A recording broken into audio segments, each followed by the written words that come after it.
அஸ்ஸலாமு அலைக்கும்.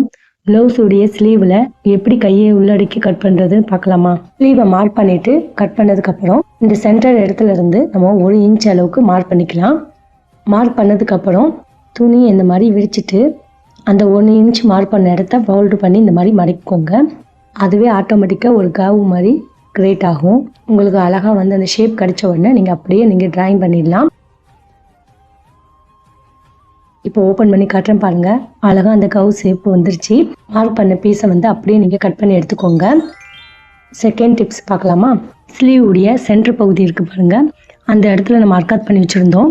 இந்த ஸ்லீவில் இந்த பக்கம் தான் நம்ம கைக்குள்ளேயே கட் பண்ண போகிறோம். ஸோ அதை இன்ட்டு பண்ணி வச்சுக்கிறேன். ஸ்லீவ் உடைய கடைசி பகுதிக்கிட்ட இப்போ நான் 1 இன்ச் அளவுக்கு இந்த மாதிரி மார்க் பண்ணிக்கிறேன்.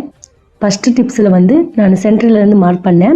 இப்போ நான் ஸ்லீவுடைய கடைசி எண்டில் வந்து 1 இன்ச் அளவு மார்க் பண்ணிவிட்டு துணியை இந்த மாதிரி ஃபோல்டு பண்ணி அந்த 1 இன்ச் அளவுக்கு மார்க் பண்ண இடத்துல வச்சுட்டு அப்படியே துணியை மடக்கி விட்டோம்னா அந்த கைக்குள்ளி வெட்டுற பகுதி வந்து உங்களுக்கு அழகாக ஷேப் மாதிரி தெரியும். அதை அப்படியே மார்க் பண்ணிவிட்டு நீங்கள் விரிச்சிட்டு பார்த்தீங்கன்னா உங்களுக்கு ஷேப் கிடச்சிரும். இப்போ நீங்கள் இதை கைக்குள்ளியாக கட் பண்ணிக்கலாம். உங்களுக்கு இந்த வீடியோ பிடிச்சிருந்துச்சுன்னா லைக் பண்ணுங்கள், ஷேர் பண்ணுங்கள், கமெண்ட் பண்ணுங்கள், சப்ஸ்கிரைப் பண்ணுங்கள். அஸ்ஸலாமு அலைக்கும்.